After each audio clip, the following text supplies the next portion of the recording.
the most tremendous new musical experience you can have.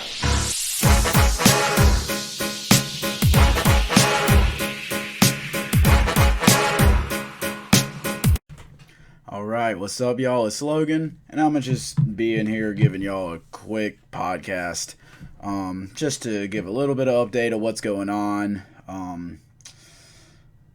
Just pop in, give y'all some content, and then pop back out.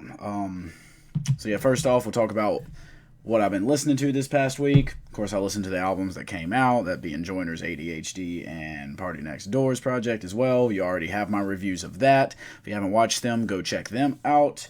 Other than that, I've been doing some discography playthroughs lately, just of some artists that I don't normally do. So I went through Kid Cudi's discography last week into this week, and I really enjoyed that one. Of course, going through Man of the Moon 1 and 2, those are really good albums. If not, I would at least say the first one is probably a classic.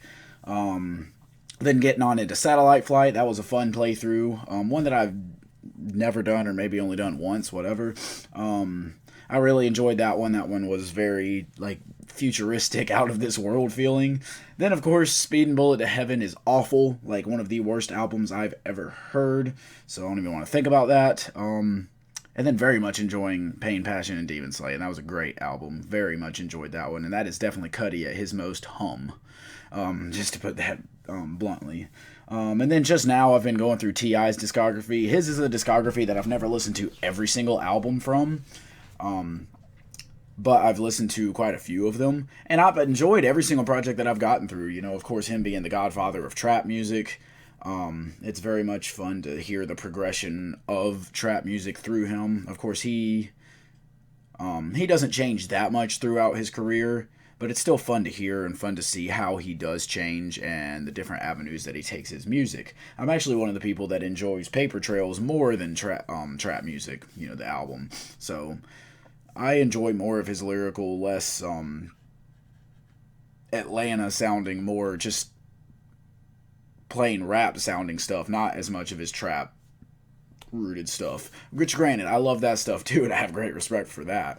And I think he is on the trap Mt Rushmore, of course, which is actually just a little something that I'll talk about at the end, I guess. But I'm digressing. I'm going through that right now. I don't know who I'm going to do next. I've thought about doing Royce da 5'9", or maybe 2 Chainz or someone like that. I guess we'll see when we get there.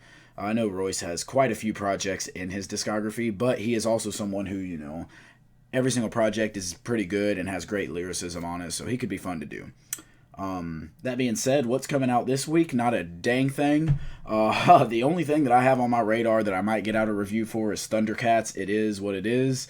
He usually puts out some pretty good stuff, some funky to listen to stuff. I don't know if I'm fluent enough in his type of music to get a review out for it. However, I might just get a little just talking piece, just saying oh yeah, I enjoyed it, or oh no, I didn't really enjoy it, it wasn't for me, but not give a rating or anything like that. Not really give any breakdown, just a short little talk about that. We'll see how it goes. We'll see how much I grasp it.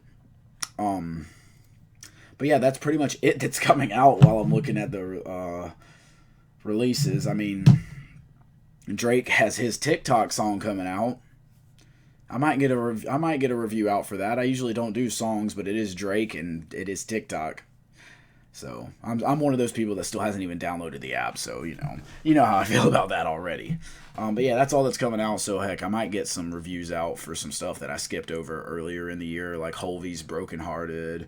I do need to go over Conway's project that most recently dropped. The name of it's slipping me right now, but it just came out this past Tuesday, my apologies, so I need to get a quick review out for that. That one will probably go up Friday or Saturday, just to give you some content over the weekend. Real short review on that one. It's only 22-ish minutes long, so not too much to break down. I pretty much already have what I want to say. I just haven't gotten to actually recording the video yet, so you'll see when that one goes up. Like I said, expect it sometime this weekend. Other than that, that's really all I have upcoming. Not that much is going on. I've pretty much been stuck at home listening to music, playing video games, watching Naruto nonstop, and of course going to class, webcam class, and doing homework. But there's only so far ahead you can get in homework. Like, I don't want to work too far ahead, or else I'll just be sitting here doing nothing, and then when exams come around, I'll just have completely forgotten about class. So I'm trying to break it up evenly while still staying a decent bit ahead. That being said, I don't know. My main topic is just breaking down who I think is on the all-time trap Mount Rushmore. Now, this is something that I talked about with some of my friends and I saw on Twitter, and I realized something. T.I. does not make most people's Mount Rushmore of trap. You know, I see people putting like, oh, I'll just put the Migos as one, even though they're three people. I'll put them up there. Of course, you know, Future, Young Thug. I'll throw Travis Scott up there. I'm like, y'all are leaving out the inventor of trap? So that being said, T.I. is my first person to make my Mount Rushmore for trap music. Obviously, he invented trap music. He's been around for a while. He's put out a couple of good albums. He has a solid discography altogether, and he has a couple of great features. You know, he's very rooted into the history of hip-hop, so he just has to be up there. There's no doubt about that. After him, another pretty easy choice, I have to go Gucci Mane. He's another one of the inventors of trap. Came around a little bit after T.I., but he's really where you see the evolution of it getting to where it is now. He also has over 100 projects with like 4 classic trap albums. So it's pretty easy to say that he's in there. In that same category, you could put Jeezy, although I don't listen to Jeezy as much. I'm actually not putting him on my Mount Rushmore just based on that fact, although I respect anyone who does put him up there. And I think that he definitely deserves to be up there. I just personally don't listen to him that much, and I personally want people who embody the sound of trap now, especially since it's more popular now than it was then. So that being said, my next person to go up there is Future. I just think that he's probably the most famous trap artist of all time. He has an immense body of work with a couple of classic albums. One specific classic album, DS2, absolute classic, but then also a fair amount of mixtapes, with Beast Mode being a great project. I love Monster. Heck, I think Monster might be better than DS2, so I consider that one another classic mixtape. I very much enjoy Save Me, that came out last year, although that one got mixed reviews. But Hendrix is in that same vein with his sad trap sound, and I very much enjoy that, and I think that that is the best of Future there. So I think he deserves to be up there. And then, finally, I'm going to go with the artist with the best discography whenever it comes to trap music, Young Thug. I know some of y'all might be thinking Uzi. Nah, he's not quite there yet. And no, he has nowhere near the carrying capabilities of a Young Thug. Just the way he sounds, he has such a unique voice that while other people can sound like him, no one can pull it off quite like him. I love his sound. He has yet to miss on an album. Yes, I know. He has some mixtape issues.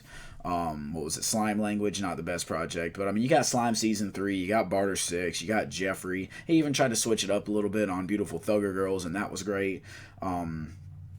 Overall, he just drops great projects continuously, and he has yet to disappoint. I can't wait to see where he goes next. And, yeah, he is a fair addition to be my final artist in my trap Mount Rushmore. Now, if you want to disagree with me, by all means. I am not extremely well versed in the trap genre, but I do say I listen to it enough, and I think that these 4 artists are definitely essential to trap music. Are they the most essential?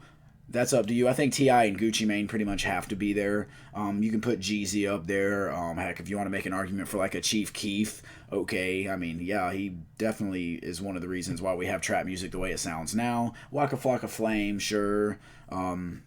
You know, people like that. Of course, like I said, Uzi could be up there. The Migos, you know, they're pretty popular for where it is now. Artists like that. Throw all of them up there if you want to. This is just my personal take. You got the two artists that are most responsible for inventing it, and then 2 artists that are most popular today, and are partially the reason why it sounds the way it does today. So, I do think that a lot of current, like, younger trap artists got their sound from Young Thug and Future. And Future and Young Thug, of course, got their start from T.I. and Gucci Mane. So I just feel like that little transition there into how it became that is how I want to do my Mount Rushmore in that case.